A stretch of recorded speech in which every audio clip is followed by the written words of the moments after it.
Good afternoon, everyone. Good afternoon. Yes, Jenny, my voice is audible. Yes, audible. Okay, thank you. Just give me 2 minutes. We'll start after 2 minutes.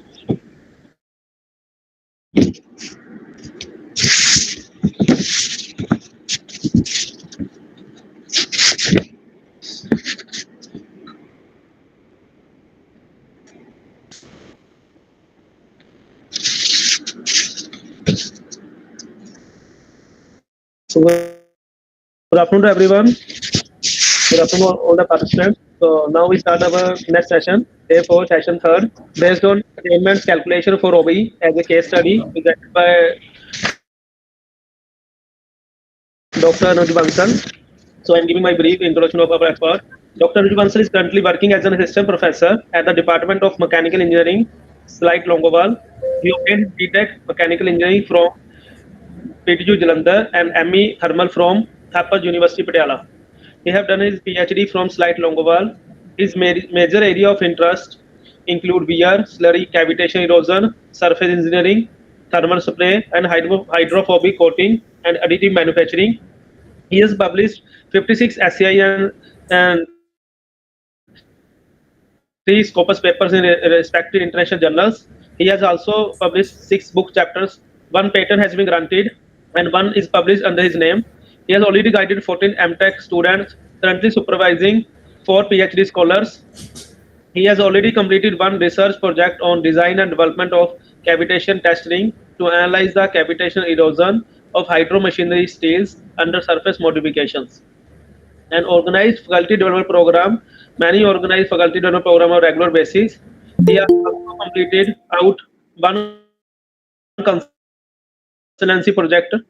He is acting as reviewer of many reputed international journals. So, Dr. Anuj Bansal. So you can start your session based on attainment calculation for OBE as a case study done on here slide long over. Are you hearing me, Dr. Anuj Bansal? Thank you, Engineer Johnny Singhlaji.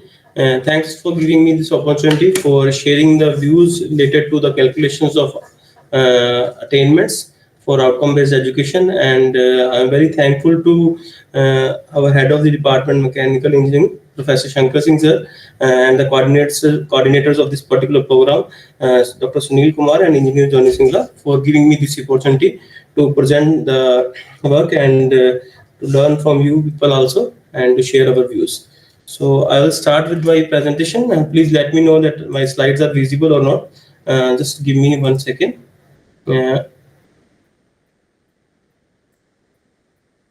My slides are visible? Yes, visible. Okay, thank you very much, Johnny. Now, so I will start with today's talk. The basic talk of basic purpose of this talk is to completely analyze how we are going to calculate any student's attainments. We are always saying we are working on outcome-based educations. So we have going to find out that how much outcome a student has gone to be drawn on the basis of our all database that we have developed. So I'm going to do a case study from Slight Longowal itself, and I'm going to share how the attainments can be calculated. And this is the way we are going to calculate the attainments in the Slight Longowal. The calculations for attainments can have different formulas, but the things we are going to discuss here are based upon the system that is offered by the Slight Longowal. Okay, so I will start with the things. Hope I have you have already gone through many of the things, that what are the POs and COs. So I am going to start with first thing, that how we are going to design our curriculum. So we are basically working on the 6 points: program educational objectives, program specific criteria, program educational experiences, and program outcomes we have planned, and graduate attributes and industries. So all these things have been combined to frame a curriculum. And after that, when we have framed that we are going to start with this particular curriculum, we are going to with the three main persons. One is course coordinator, program coordinator, and academic affair committee. So by the utilization of these committees, by the combined effect of these committees, we signed our course assessments, course contents, and course outcomes and review methods. After that, based on all these things, we design our POs, and PSOs. So we align them with all these things, and finally we have reached with our curriculum design, and that will be finalized by our quality assurance cell and department's board of studies. And if we need anything, we can go back to these things, and then we go to we'll do this exercise again. So this is a basic thing, and as I have also gone through the various lectures given in this particular course. So the program outcomes, as we all know about the 12 program outcomes, and these program outcomes have already been discussed in details by the experts already, but I will give just a small brief, because we are going to calculate the attainments based upon these program outcomes. So we are at the end of this particular lecture, we are going to analyze that a student or a class is able to achieve how much program outcomes in terms of quantitative, not quality. We are going to calculate that, for example, a class, a mechanical engineering class of batch 2018 to 2022 has achieved engineering knowledge, this first attainment, by 90% or by 40%. That we are going to calculate. So I am going to detail this particular system. Now the outcomes, program outcomes, we have 12. The first outcome is engineering knowledge. So it is basic part, basics you can say about any program that we have already gone through. And then second is problem analysis. What is the problem? What is a practical problem related to that particular subject area, or related to that particular mathematical knowledge that you have already gained. And then after that, after analyzing the problem, we are going to design the solution for that particular problem. And the fourth is the problem may be complex. If it is complex, then we have to conduct investigations for that particular complex program. And now when we are solving these problems, we are using modern tools and like IT or like simulation tools we are going to use. And the last is engineering, the next is the engineer and society. And now what we have done, we have find out solution to a problem, but the solution to the problem should be a good for our society. It not have any health related or any social related aspects which are not acceptable. Now the next part is environmental and sustainable. Obviously the solution is should be environmental and sustainable, and the student has to be gone through that particular learnings, that the outcomes or the machine that he has designed for the solution should not affect the environment. And the next is ethics. Ethically, we are not going to harm anything, and the results shown are should be accurate. We are not going to do any type of biasness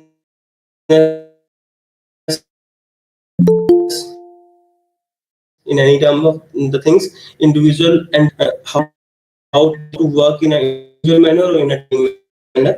And the student is able to understand his knowledge to the next persons or to the persons who are going to implement his theories. So he has to know everything about the communication. And the next is project management, and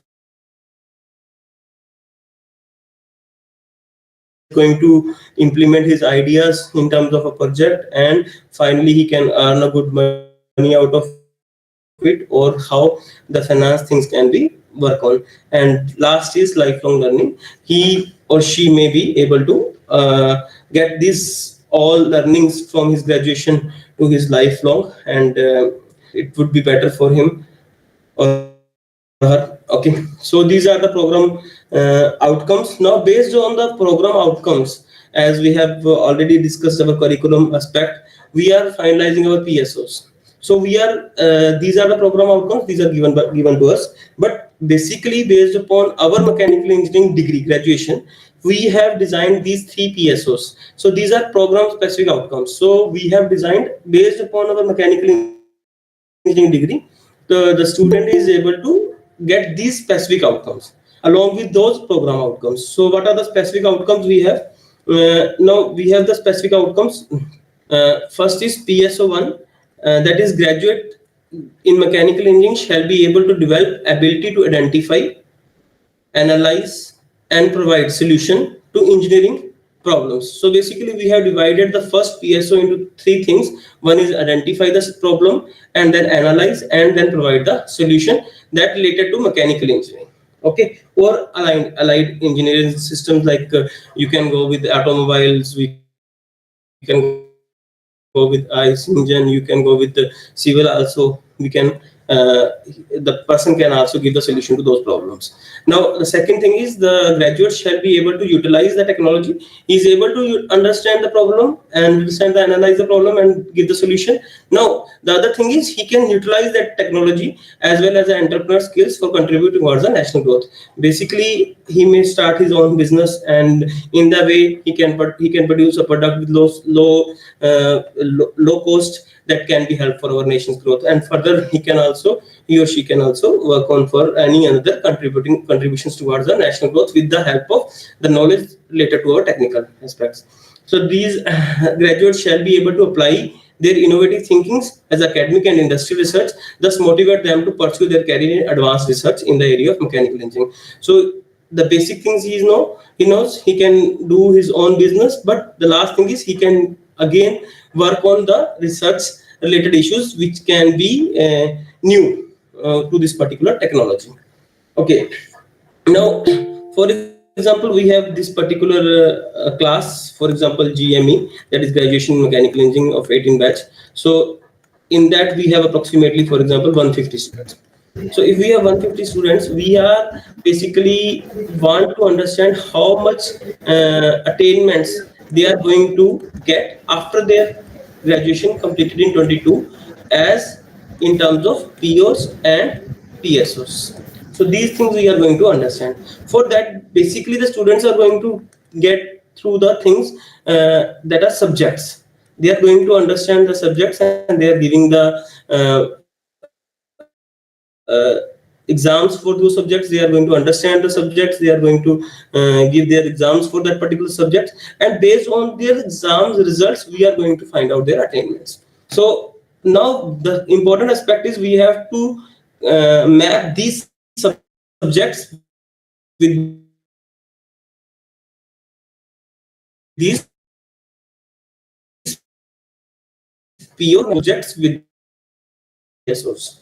Now, I have taken one example.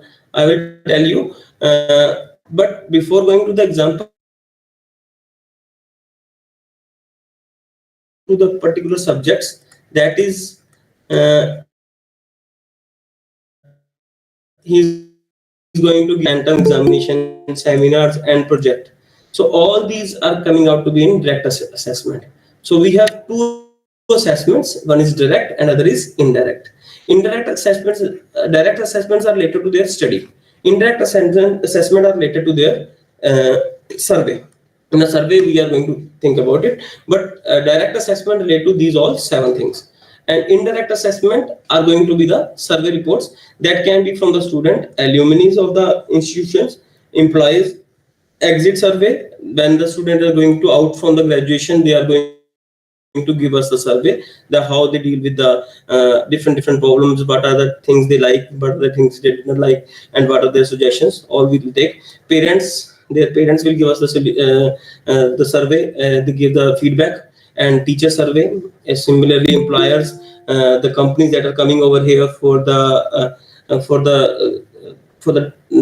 placements, they can give us the feedback related to the quality of the students we have. Alumni which have already been passed out from the institution are also being able to in touch with our institute. They are also giving us a survey, and the student survey is also important.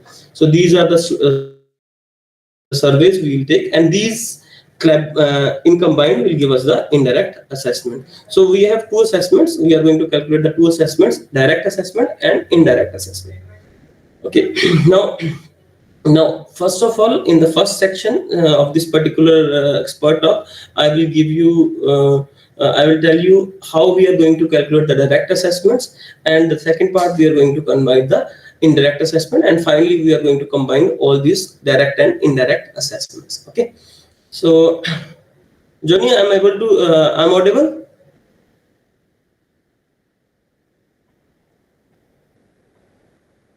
Yes, audible. Okay, so I have taken an example of a particular subject. For example, I have taken PCME 513. So it is a subject which is it's a code. It's a code for the subject fluid mechanics and machinery. This is same for all the subjects. So I have taken just example. 515 is for lab and 513 is for theory subject. I have taken it for theory subject as an example. So what is the assessment plan? Because every institution has a different assessment plan for their subjects. So basically some things are overlapped, some things can be different. Now if we are going to do with the theory subject, we have two types of things. One is internal examinations and other is end-term examination, or you can say external examination. In internal examination we have minor test 1, minor test 2, quiz 1 and assignment. Internal assessment is of 50% and end-term assessment is also 50%. So in terms of internal assessment, out of 50%, 15% is for minor 1 and minor 2, quiz is for 10% and assignments are 10%. The minor test we are conducting once in a semester, minor 2 is we are conducting once in a semester, and quiz we are taking 2 per semester, and assignments we are getting 6 in every semester. So this is basically the frequency we are going to use for our examination. And final examination we are taking once in a semester, and it requires 50% of the weightage, and it includes all the syllabus. Minor 1 is including some less syllabus that is covered up to that particular date, and similarly other for others. And in practical courses we have continuous internal assessment of 50% and end-term assessment of 50%. So these are basic things, because it will be going to be help in the next slides. Okay, so for example, now the important aspect is I have told you that we have subjects. We are going to line with them to the POs or PSOs. So for aligning, we have the CO in between. So we are going to, for a particular subject, we are going to design COs, and we are going to map these COs with these POs. So what is CO? CO is a course outcome. So how to design a CO for a particular subject? So it requires two things: the syllabus we are going to cover for that particular subject, and the next thing is what are the POs and PSOs. So these two things should be in your mind when you are designing a course outcomes. So these are the title of the subject, this is a code, this is a class. I have told you I have taken an example from 2018 to 2022 batch. Okay, because after completion we can find out the attainments. And this course has LTP of 310. It has nothing to do with that. But if we are going to find out the course outcomes, you can simply see my first course outcome: learn fluid properties and apply its knowledge to understand the static fluid behavior in various practical situations.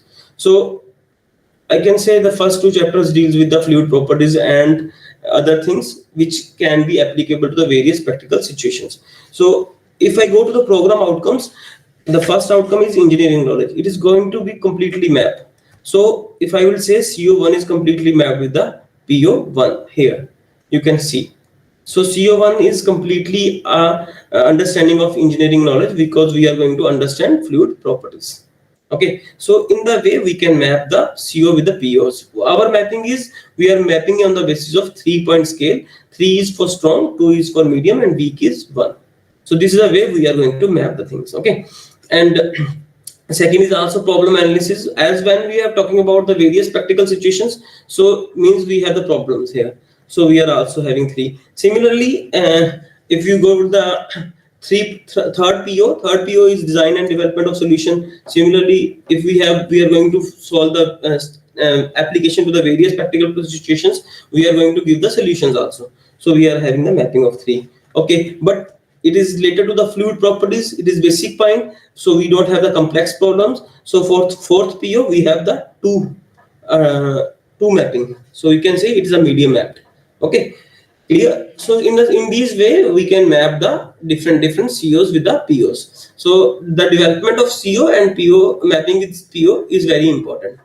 Okay, now the next is CO2. CO2 is understanding, analyze, and solve complex problems related to the related to the submerged and floating surfaces. Here you can say it is a submerged and floating surfaces. They are very complex problems like our dams and all these things, and we can say they are complex problems we are going to map with the 3. So these are the things. And like PO5 is basically the using of modern tools. So in the basic things we are not going to use any modern tools, but in the second we are going to use the modern tools. So that's why we have the mapping of 3. Okay, in this way we can map the we can design the course outcomes and then map them with the POs and PSOs. So you can clearly see that how we are going to map these POs and PSOs. Okay, I have given you the example. Now the thing is that you have designed your course and you have designed your course outcomes and map them with the POs and PSOs. But the last and the next thing is how we are going to calculate the student is able to understand, able to attain these POs or course outcomes. So POs are now the next part. First part is subject and then CO, then POs. So we are here. The student is student is able to understand this particular subject. Now we have to go with first CO attainments, then CO attainment is we are going to with the POs and PSO attainment. So now our concentration is on the CO attainment, not on the PO attainment. After calculating the CO attainments, we will go to the PO attainments. Okay, so for CO attainments, for example, we have minor 1.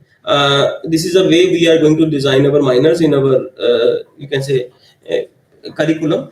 So for example, this in this subject we have 10 objective questions as a first question, and second question is of 10 marks, and third question is of 10 marks. You can finally find out the 30 marks are there for this particular minor, and we have 90 minutes. We are giving 90